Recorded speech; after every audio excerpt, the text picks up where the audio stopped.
Sabi nga din po, hindi naman po kumpleto ang ating gawain kung wala po ang pagbibigay.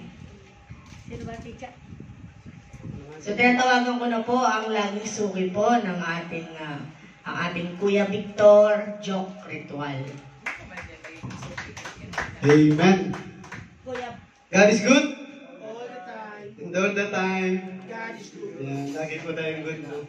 Yan, diretso na po natin yung ating pag-aaral. Make room for more blessing, honor God by giving, enrich your life by giving. Where is your heart? Giving is a connection to God. Natalakay na po natin dati yan. Ngayon po, remember where your wealth came from. Okay, no? Bago po natin simulan, panalangin muna tayo. Lord, hallelujah. Salamat po, Panginoon. Patuloy mo po ang ginagamit, Panginoon. Tuloy mo po ang binibiyayaan, Panginoon. Ang talino, Panginoon. Dalangin ko po, Panginoon, ako ay yung pakalinisin, Panginoon, upang ako ay maging karapat-dapat na magagawin ng salita, Panginoon. Salamat po, Panginoon. I ask your wisdom, Panginoon. At ikaw po ang manguna at magsalita sa oras na ito. Salamat po, in Jesus' name. Amen. Yun, no? Sabi po sa pamagat, remember where your wealth came from. Next. Nung nakita ko, nabasa ko yun, ako nga pala yung magbibigay. Tapos, ano ba yung sunod kong itatake? Sabi ko yun, nakita ko nga, remember where your wealth came from. Nung mabasa ko po yun, parang sumagi sa isip ko, saan ba talaga nagmula ang lahat? Kaya binasa ko yung Genesis ulit, binalikan ko ulit yung Genesis 1. Sabi nga nang pasimula. Nung pasimula, binasa ko, tapos naghahanap ako, ano ba talagang pinagmula ng lahat? Kaya may nabasa po ako sa Genesis 1 verse 29.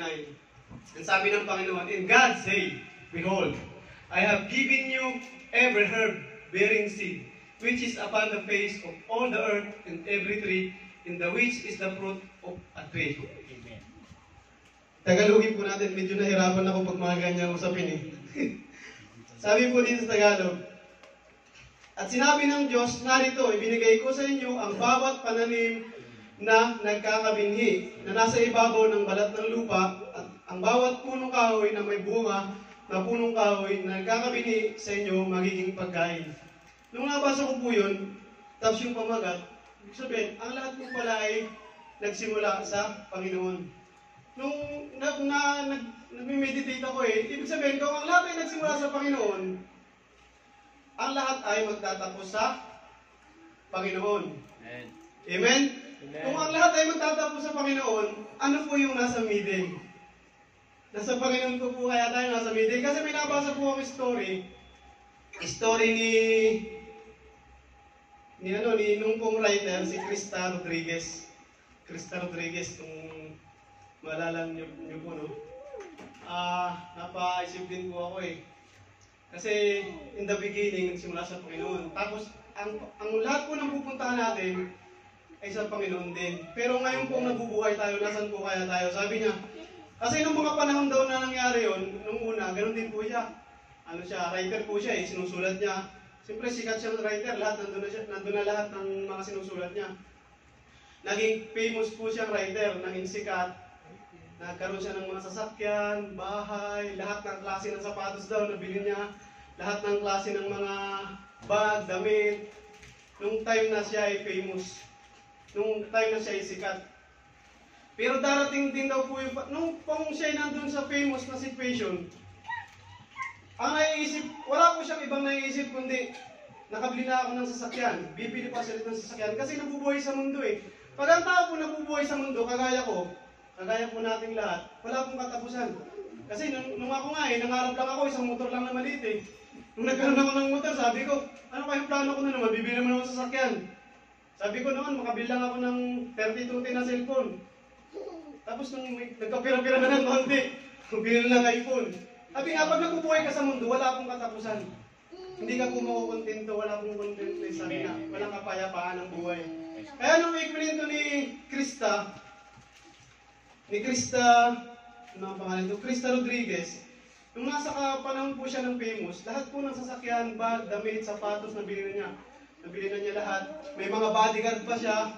Yung mga bodyguard niya, 10, 7, nag-aalalay. Pero dumating po yung time na nagkaroon siya ng sakit, nagkaroon siya ng Sabi niya, yung mga bahay ko, mansyon, may doon pa siyang mga rest house. Hindi niya na mapuntahan. Sabi niya doon sa kwento niya, doon sa kanyang sinulat bago siya namatay. Hindi niya na pupuntahan yung bahay. Alam niyo kung saan lang siya nakakulong? Sa isa daw pong hospital, yung kwarto ng hospital. Hindi niya na magamit yung kanyang mga bahay, yung kanyang rest house, hindi niya na mapuntahan.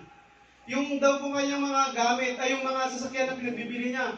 Dati may sumusundo pa sa kanya, bodyguard. Hindi na din niya magamit yung sasakyan niya. Ang ginagamit niya po, yung wheelchair. Papunta dun sa CR. Yun lang po, hindi niya siya makagala.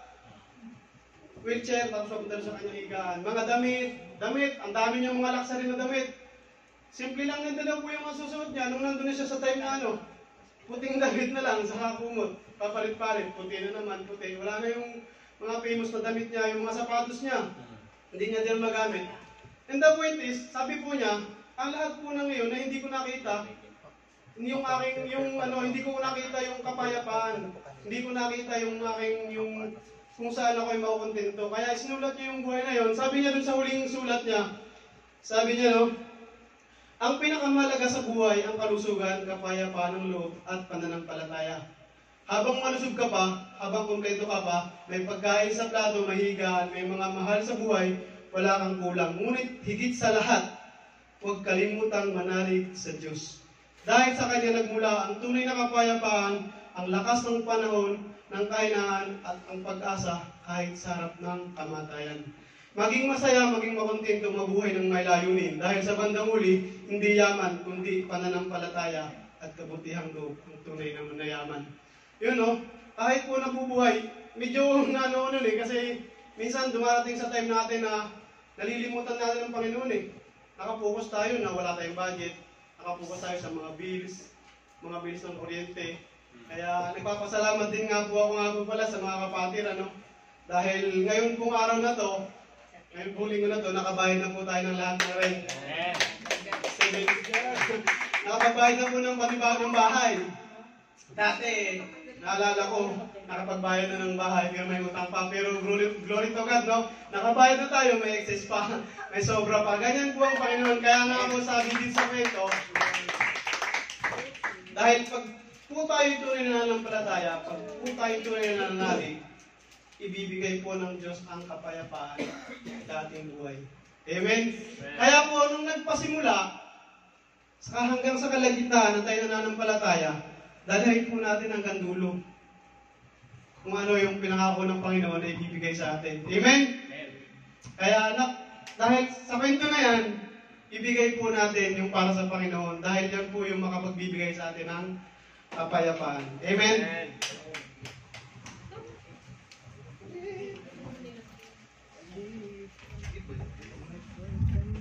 Saan ba yung aking kapirahan dyan?